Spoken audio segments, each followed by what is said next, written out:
Welcome, race fans, to Daytona International Raceway. Tonight we have the Clash at Daytona, setting up 20 of the sport's drivers, previous pole winners, to take the green flag for 16 laps at this high-banked, now at nighttime, 2.5-mile D-shaped oval. We're going to start off with the command. Drivers, start your engines. The engine are excuse me. The engines are fired here at Daytona. 20 cars. Oh my gosh, my commentating is horrendous tonight. 20 cars, 10 rows deep, 2 abreast. Now roll off into turn 1, led by the pace car. We're going to start on the back row. Starting in last is the 44 of Dale Jarrett. And the 31 of Jeff Burton. We have the 22 of Dave Blaney, the 42 of Juan Pablo Montoya, the 07 of Clint Boyer, and the 12 of Ryan Newman.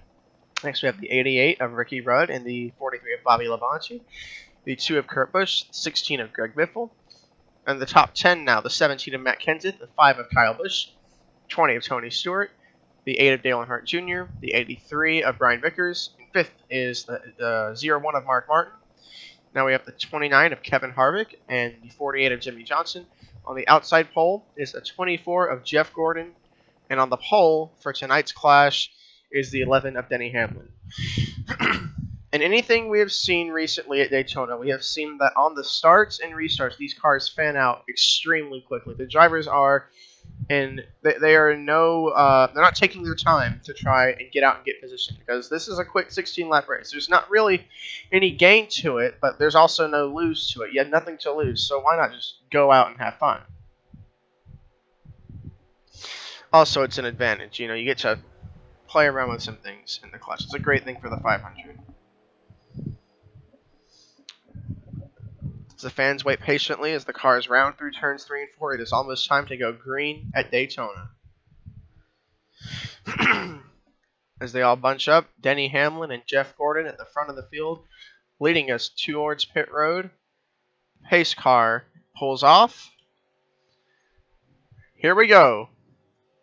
Coming to the line, restart box. Green flag. We are green for the Clash at Daytona. 5 of Kyle Busch already, or it's more like Dale Earnhardt Jr. already in the middle. Clint Boyer pulling out to the inside of Kenseth. See the Hendrick cars side by side, not working together really. Hamlin out to a huge lead. Cars 3 wide already. Good for Hamlin, but Mark Martin or maybe Tony Stewart or any of you guys back there, they're going to have a big run. Here they come. Tony Stewart coming to the front, being pushed by Matt Kenseth. Martin and Hamlin shut the door. Certainly did not take long, but Jeff Gordon has dropped outside of the top 10. He did not get going well, couldn't find any help. Now he's got teammate Jimmy Johnson with him, but there's not much he can do there. Kyle Busch a little further back, but they are certainly not going anywhere anytime soon. So meanwhile, at the front, we have a Joe Gibbs duo. Denny Hamlin and Tony Stewart on the outside as they break up a little bit. That's going to let Mark Martin assume control of the race, followed by Matt Kenseth and soon Kurt Busch. Stewart and Hamlin still trying to make the outside work as Mark Martin brings Kenseth up with him to block. That's dangerous. Kenseth moves down and takes the momentum from Kurt Busch, and he's going to try and get the lead. The 01 shuts the door. Hamlin and Stewart broken up. That's the end of that charge from the outside lane. 48 and the 8 looking a little low there. Little racy. We are now on lap 3 of 16. Hamlin is your leader, but with, surprisingly enough, contest from Mark Martin on the outside. As we've seen, the outside has been an utter disaster the entire race so far. 4 wide has also been a disaster, so if you see that, you can almost guarantee we're going to have a caution. Matt Kenseth cleared Mark Martin, but then went up there to block him, which was questionable because now Jeff Burton has a nose under him. Jeff Burton looks like he's going to try and take control of the race, and I think he's got enough momentum there. I think he will. Jeff Burton, with a full head of steam, pushed by Montoya and Gordon. Gordon resurfacing at the front after falling back early on. Jeff Burton will lead the lap. We've had a lot of lead changes in just a short 3.5 laps or so. That looks dangerous. I could easily turn into 4 wide. 4 wide has not been good. While they battle it out at the front here, we're going to talk about one guy, Dale Jarrett. He hasn't been nose to tail, but he hasn't necessarily fallen off the draft yet. Perhaps laying back to stay out of the big one, because these guys are racing pretty aggressively. I'm pretty sure we will not make it to the end without some wreck. Jeff Burton better pull down fast or else he won't have enough time. He chooses not to. He stays high. And that's going to leave the door open for Ricky Rudd to move to the front, actually. He surges past Montoya, bringing the rest of the inside line with him. Ricky Rudd to the lead. All neatly 3 wide all the way back. I decided to calm things down. It can only stay like this for so long before someone decides to change it up. Not all 20 of them are content with running perfectly like this. Neither is Bobby Labonte. Wasn't content with Ricky Rudd at the front. He's taking it for the 43 car. A little bit of a breakup there. Nothing to be worried about so far, as the 22 looked a little bit low under Newman.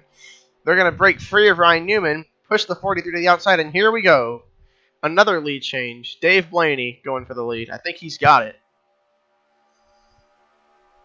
Coming out of turn 4 will be Dave Blaney. He goes in the middle to block Ryan Newman. Kyle Busch was on his way, and now Kyle Busch is going to take the lead, it looks like. Dave Blaney goes even. That was not a good move. He has, no help there. To the 44, Dale Jarrett starting to finally surface. Huge run by the inside line here. Yeah, we haven't seen much of Jarrett at the front today. Oh, that's scary. Harvick almost making it 4 wide back there. This is as high as the 44 and the 83 have been all day. Kyle Busch in the lead. Looks like Vickers is going to assume the lead, as neither of them have help, and Vickers does have the preferred lane. The 5 could side draft, but it looks like he's going to be a little more passive about this. Lap 6 of 16. We are green. 48 of Johnson being pushed by Tony Stewart. Now on the inside looking to pass Vickers. And it looks like that will be complete. He's got more help. And he might be pushed out in the middle. He going a little too high there. That is not good for him. He's got his teammate behind him, but I feel like it's going to be Tony Stewart now. Only letting the 48 taste that lead for just a few seconds before taking it back away. And then he goes up with him. That's going to leave Kurt Busch to get in the lead, but maybe not for long, because now we've got Greg Biffle on the inside. I'm pretty sure most of the drivers in the field has chased at the front. It's Tony Stewart blocking all 3 lanes, shutting that possibility down. He is your leader. Oh, we got trouble. Earnhardt Jr., it's a big wreck. 5 cars involved. That will bring out the first yellow of the day. At the race back, it's going to be Tony Stewart. A lot of good contenders. Jeff Gordon, your outside pole sitter in that one. Earnhardt Jr., Newman, Burton, Blaney, all involved. Looks like Earnhardt Jr. suffered the worst of it. As the cars all come back for the caution, that was at halfway. We're going to bring you a replay in just a moment. Back with the replay, watch the 22 and 12 right here. He hooks him right there and sends a lot of cards hard into the wall. Here's a slow motion view. And not a lot to say. These guys just came down and took everybody there with them. Jeff Gordon, an innocent bystander there. Hard hits for all of them. I don't see any of them returning to the race for contention. Got to give props to Ricky Rudd for keeping this straight, just barely. Definitely some damage, but what a job. Bring you back live for the restart right now. Welcome you back live at Daytona International Raceway. Here, set up for the restart. We will have 5 laps to go in the clash at Daytona. Tony Stewart will be your leader. Still in the race is everybody all but Jeff Gordon and Dale Earnhardt Jr., who suffered the worst of the damage in that previous scrape up in turns 3 and 4. They are now single file. 18 cars remain in this thing. It looks like Tony Stewart is in the best position right now, but I'd watch out for that 29. He is known for these types of things, coming up at the end and really just being full of surprises. As the cars all round into the tri-oval, we are green, and they are already fanning out big time in the back. Kurt Busch and Kyle Busch aggressively going to the outside. Denny Hamlin and Ricky Rudd. There goes Harvick to the inside. He may think he has some help. Horrible camera work. Screw you, ESPN. Just kidding. Harvick to the inside. He's got Kenseth behind him to come help.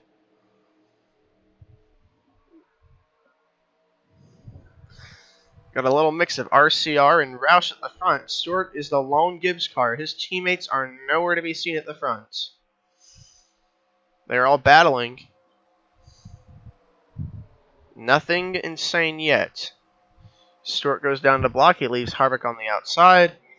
Nothing Harvick can do up there. He is left out to dry. He is going to lose quite a bit of ground.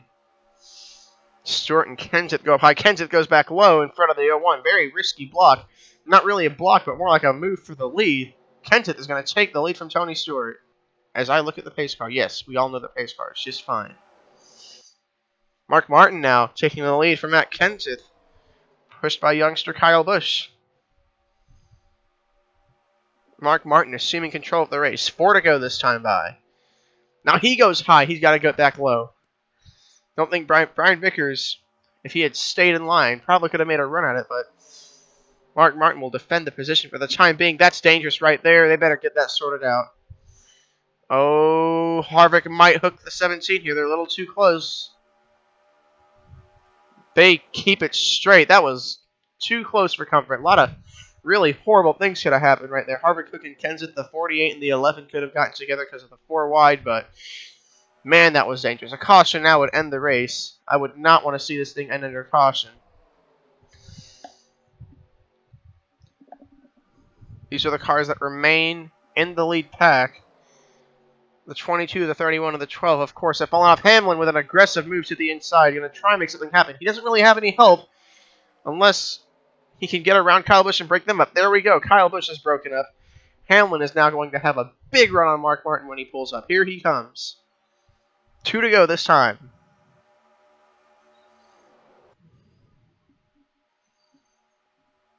Hamlin following Mark Martin. Juan Pablo Montoya surfacing to the front at what is perhaps the best time to do so. Lots of aggressive moves. Hamlin goes low. Montoya goes with him. Mark is on the outside. Trouble. The Busch brothers get together. Kurt Busch and the 83 are in it. Jimmy Johnson's in it. Kyle Busch. Matt Kenseth. This will end the race. They're racing back. Juan Pablo Montoya to the inside of Kenseth. Not enough there. He's got one more shot at it. He's going to have to pull up to him right here, or else it's all Hamlin. I don't think Montoya has enough for him. Denny Hamlin, coming out of turn 4, is going to win the Clash at Daytona.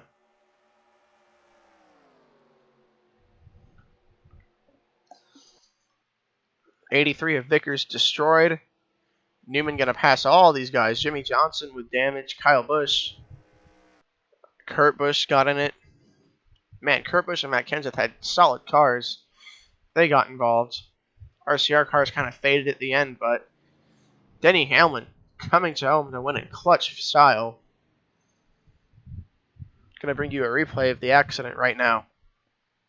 Back with the replay, you want to watch the 5 and the 43. The 43 just hooks him a little wrong right there. Kyle comes down on his brother Kurt and hard hit for the 83. 48 takes a pretty good lick against the outside wall too. Kyle Busch's car absolutely demolished. That right there is what killed the 48. Another hard hit for Busch. Blaney, of course, is going to benefit from that. We're going to look at Brian Vickers on board. Here with your Red Bull on board.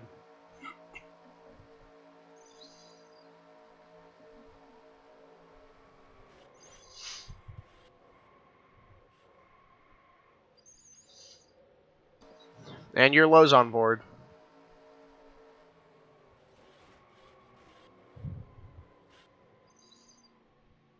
And for Jimmy Johnson, it is not over after that.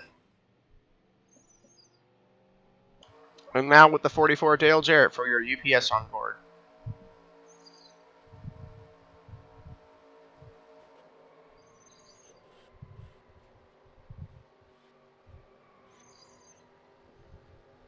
We'll bring you back live for the cars to cross the line. We welcome you back live to Daytona International Speedway. On lap 16 of 16, pace car lights are on. Obviously, if they were off, we wouldn't be able to get a green flag lap anyways. It will be Denny Hamlin winning the Clash at Daytona in clutch fashion after a big last lap pileup. Following in second place is Juan Pablo Montoya, Mark Martin, Bobby Labonte almost getting destroyed in that last accident, and Dale Jarrett. That is your finishing order. As you can see, there's not really a lot of cars here that actually finished the race. Looks like Hendrick Motorsports got basically demolished. Dale Earnhardt Jr., unlike him, to finish dead last in a plate race, but it happens. Greg Biffle did not make it to the end, surprisingly. He did not suffer that bad of a hit. We're now going to look at your official results in just a moment. The car's pulling the pit road. Here are the official results. Denny Hamlin, we already set the top 5. Tony Stewart, 6th, was 11th on that last lap. That wreck really helped him. Kevin Harvick and Clint Boyer. What about Dave Blaney? Dave Blaney took a hard hit in that first incident and came home 10th, avoiding the wreck at the end. Same with Jeff Burton. A lot of really good cars here, especially I'd like to point out Kyle Busch was really aggressive all day and had a great car. Brian Vickers was there at the end. Really, you can't count anyone out of this race except for maybe Dale Jarrett, who bided his time, but look where he ended up after running in the back almost the entire race. But yeah, you really couldn't count anyone out of this one. All these guys performed and spent some time at the front battling and making things interesting, and in the end, just it was whoever was at the wrong place at the wrong time, and unfortunately, Kurt and Kyle Busch were the guys that got together at the end after the 5 was hooked by the 43. So, this was a really fun race to commentate. It kept me tongue-tied. There was a lot to keep up with. I'm doing actually a Daytona 500 for this race, like literally right after this one. I'm going to be doing it as this is uploading because this was an awesome race. Thank you guys for watching. I'll see you on the next one, which is a full 500. By that, I mean like 30 laps.